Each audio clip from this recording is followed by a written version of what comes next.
오늘 성경 말씀은 빌립보서 2장 5절에서 8절입니다. 우리가 살아가면서 쌓아야 할 덕목은 여러 가지입니다. 선함이나 너그러움, 지혜로움, 용맹, 의로움 등 우리가 사람답게 살아가는 데 있어서 갖추어야 하고 또한 쌓아가야 할 덕목들이 많이 있습니다. 그런데 우리에게는 없어서는 안 될, 반드시 있어야 하는 덕목 가운데 하나가 바로 겸손입니다. 그러면서도 우리가 가장 가지기 어렵고 실천하기 어려운 것이 바로 이 겸손이기도 합니다. 이 겸손은 혼자서 하는 것이 아닙니다. 겸손은 다른 사람과의 관계에서 시작됩니다. 3절에서 정의한 것처럼 자기보다 남을 낮게 여기는 것, 이것이 바로 겸손이기 때문입니다. 사람은 누구나 자신이 높아지기를 원합니다. 사람마다 차이가 있을지는 몰라도 나름대로 명예에 대한 욕심은 인간의 본능이라 생각됩니다. 그래서 자신이 다른 사람보다 낮아지는 것을 비참하게 여기고 자존심이 상한다고 생각하는 경향이 있습니다. 그러하기에 겸손한다는 것이 그리 쉽지 않습니다. 그런데 이보다 더 겸손하기 힘든 상황이 있는데 그것은 지나친 겸손은 교만이다 라고 하는 것입니다. 그래서 겸손한 자세를 취하고자 하지만 주변의 반응을 생각하면서 접어버리는 경우도 있습니다. 이처럼 겸손은 어렵습니다. 그럼에도 겸손은 우리에게 반드시 필요한 것입니다. 사람의 인격을 성숙시키는 데 있어서 필수적인 요소입니다. 하지만 진정 겸손한 사람을 만나는 것은 결코 쉽지 않습니다. 본문에서 사도 바울은 빌립보 교회 안에 있는 분열과 다툼을 종식시키기 위해서 권면하고 있습니다. 비록 그 분쟁이나 다툼이 크게 일어나고 있지는 않지만 그냥 놔두면 언젠가는 이것이 교회를 크게 어지럽게 하게 될 여지가 있기 때문입니다. 더욱이 사탄은 교회 안에 있는 이 다툼을 가만히 보고만 있지 않기 때문입니다. 사탄은 수단과 방법을 가리지 않고 교회가 분열과 다툼으로 흔들리게 만듭니다. 그리하여 결국은 교회가 깨어지고 공동체가 무너지게 만듭니다. 그래서 사도 바울은 빌립보 교회에 있는 비록 작은 문제라 할지라도 빌립보 교회가 교회답게 세워지기를 바라며 이 문제를 분명하게 짚고 넘어가고자 한 것입니다.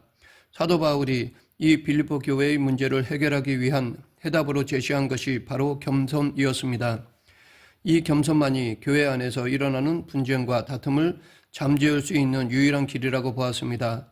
왜냐하면 서로가 겸손하여 자신을 낮추고 다른 사람을 존중한다면 그 교회는 아름다운 교회로 성장할 수 있기 때문입니다.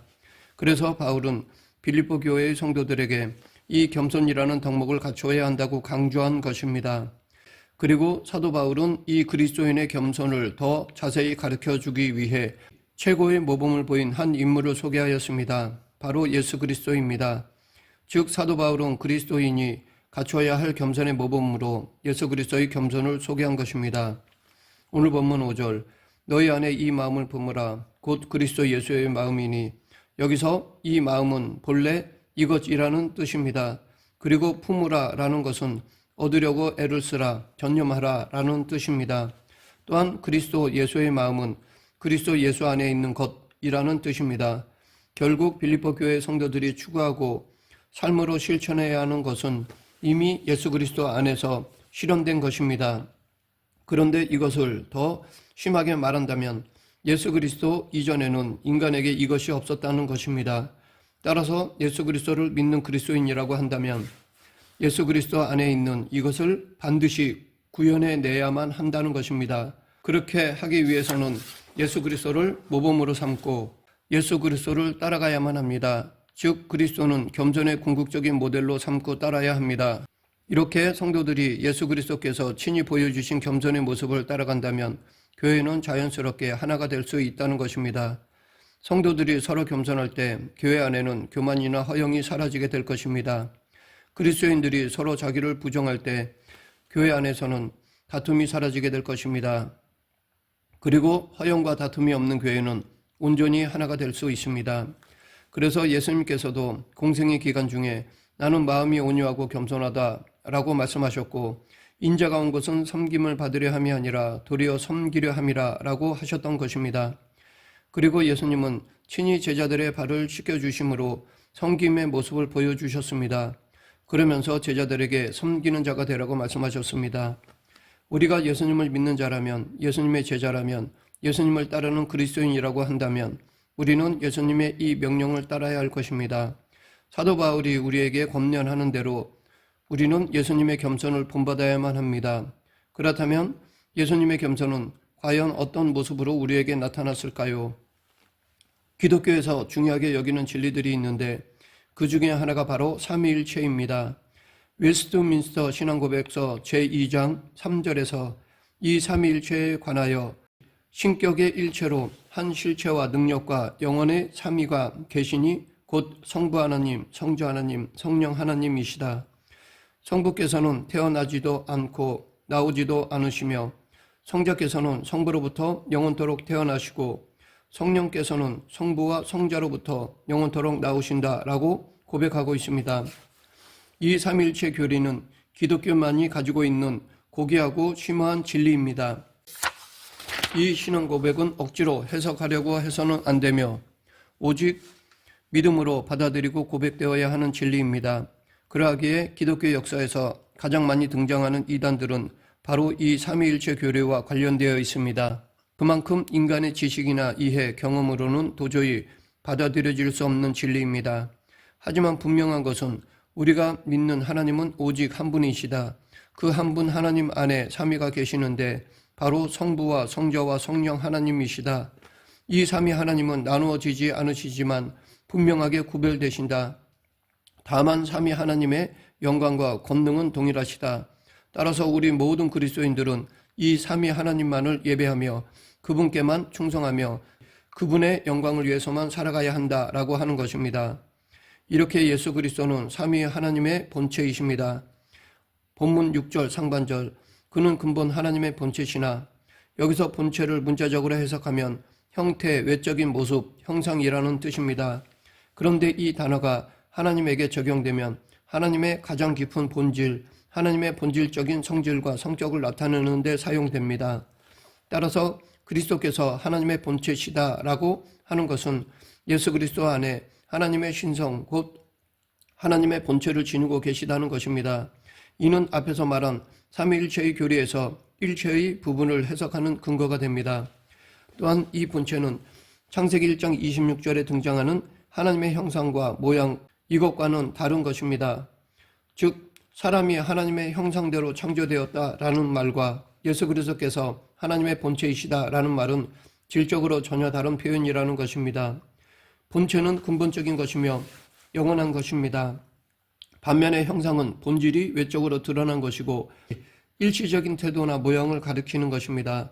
따라서 그리스도께서 하나님의 본체시다라는 것은 그리스도는 영원부터 지금까지 그리고 영원한 미래까지도 항상 하나님의 본질이시며 하나님 자신이라는 말입니다.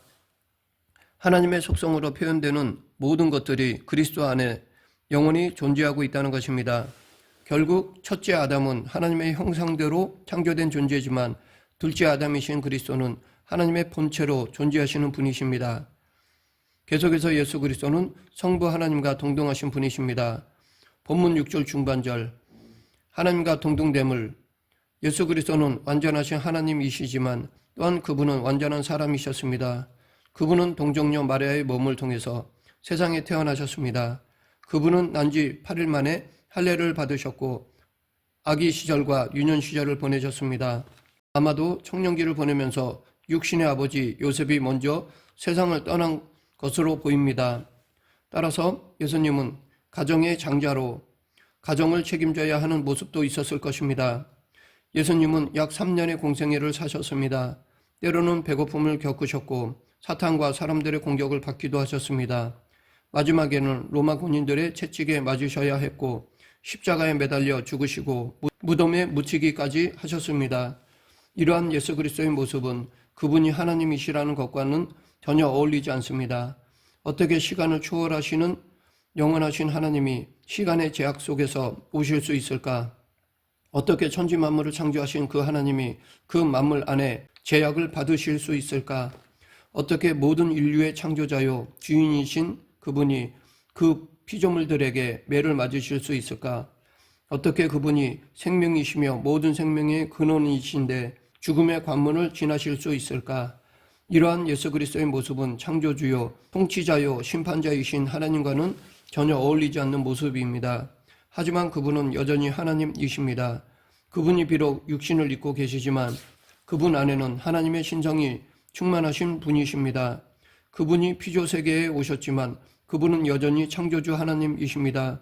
그분이 비록 시간의 제약 아래에 있는 것처럼 보이지만 그분은 모든 시간을 초월하시는 영원하신 하나님이십니다.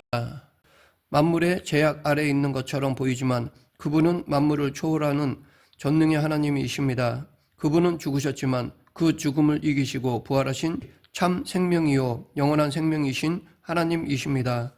결국 예수 그리스도는 비록 사람의 모습으로 세상에 오셨지만 그분은 여전히 하나님이십니다.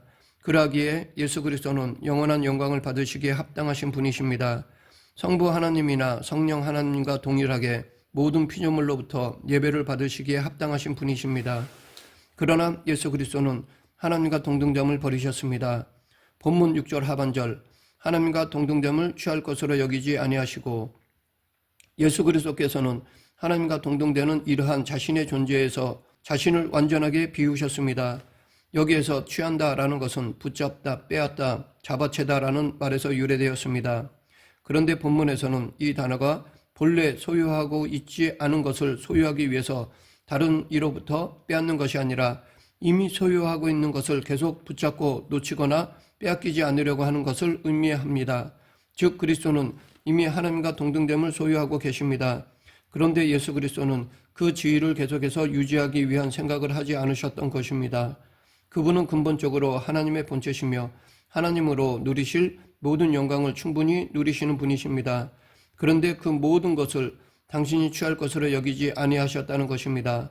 그렇다고 해서 예수 그리스도께서 하나님이시기를 포기한 것은 결코 아닙니다. 그분은 비록 인간의 몸을 입으셨지만 여전히 천지 만물을 창조하신 전능하신 하나님이십니다. 그분은 십자가에서 죽으셨지만 모든 생명의 근원이 되시고 주인이 되시는 하나님이십니다. 그분은 이 땅에 사시는 그 어느 한순간도 그분의 신성에 있어서는 제한을 받지 않으셨습니다. 그럼에도 불구하고 그분은 자신을 비우는 겸손의 모습을 보여주셨습니다. 그렇다면 예수님이 자신을 비우셨다는 것은 구체적으로 어떤 것일까요? 즉 그분이 자신을 비우심의 모습은 우리에게 어떻게 나타나셨을까요? 첫째는 하나님의 율법에 대한 그분의 권리를 포기하셨습니다. 사실 예수 그리스도는 율법에 대하여 완전한 자유자이십니다. 왜냐하면 그분 자신이 율법의 창시자이기 때문입니다. 그분 자신이 율법의 완성자이시기 때문입니다. 따라서 그분은 율법에 대하여 아무런 책임이 없는 분이십니다. 오히려 그 율법이 그분을 향하여 존재합니다. 율법을 통해서 사람들이 예수 그리스도에게로 나아가야 하는 것입니다. 또한 그분은 그 율법을 어길 수 없는 분이십니다. 그에게는 죄의 짐이 지워지지 않기 때문입니다. 그런데 그분이 율법 아래로 오셨습니다. 친히 율법에 순종하셨습니다. 오히려 그 율법에 순종하지 못함으로 죄인이 된 자기 백성들의 죄를 대신 짊어지셨습니다. 그리고 끝내는 그 백성들의 죄를 대신 감당하시고 죽으시는 한 마리 어린 양이 되셨습니다.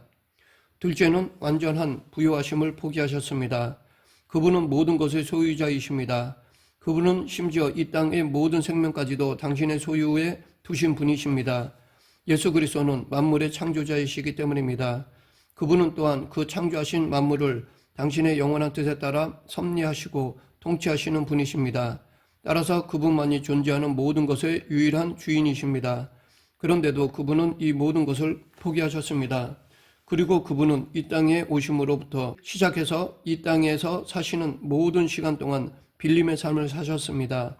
여인의 몸을 빌리셨고 구유를 빌리셨고 말씀을 전하시기 위해 배를 빌리셨고 예루살렘에 입성하실 때 나귀 새끼를 빌리셨고 제자들과의 최후의 만찬을 하기 위해 다락방을 빌리셨고 끝내는 무덤까지 빌리셨습니다. 이처럼 그분은 가장 부유하신 분이시면서도 가장 가난한 자가 되셨습니다. 셋째는 하늘의 모든 영광을 포기하셨습니다. 예수님에게 있어서 가장 중요한 것은 바로 이 영광입니다. 이 영광은 아버지와 함께 가지셨고 함께 누리셨던 것입니다. 모든 천사와 스랍들까지도 얼굴을 가리고 경배하던 그분의 영광입니다. 그런데 이 영광을 포기하셨습니다. 그리고 낮고 천한 모습으로 이 세상에 오셔서 멸시와 천대를 받으셨습니다. 넷째는 독자적인 직권을 포기하셨습니다. 예수님은 모든 것에 있어서 당신의 마음대로 하실 수 있는 분이십니다. 그분은 하나님의 아들이십니다. 그런데 그분은 이것을 포기하셨습니다. 그리고 아들의 권리를 포기하시고 종처럼 순종의 삶을 사셨습니다. 말씀을 맺겠습니다. 예수님은 하나님이시며 하나님으로서 모든 것을 소유하신 분이십니다. 그럼에도 가장 높은 것을 포기하셨습니다. 가장 귀한 것을 포기하셨습니다. 가장 위대한 것을 포기하셨습니다. 우리로서는 도저히 포기할 수 없는 것들을 예수님은 기꺼이 포기하셨습니다. 그 이유는 우리를 구원하시기 위해서, 우리를 영원한 심판에 이르지 않도록 하기 위해서, 우리에게 영원한 천국을 주시기 위해서입니다. 이것이 바로 예수 그리스도의 겸손입니다. 우리는 이 예수 그리스도의 마음을 가져야 합니다. 이 예수 그리스도의 겸손을 본받아야 합니다. 우리 모두 예수님의 겸손을 본받는 성도가 되길 간절히 축원합니다. 기도하겠습니다. 생사화복을 주관하신 하나님 아버지, 예수님이 보여주신 겸손의 모습을 우리도 따라가게 하시고 나를 낮출 때 하나님께서 높여주심을 믿고 겸손히 살아가는 그리스도인이 되게 하여 주시옵소서. 예수님 이름으로 기도드립니다. 아멘.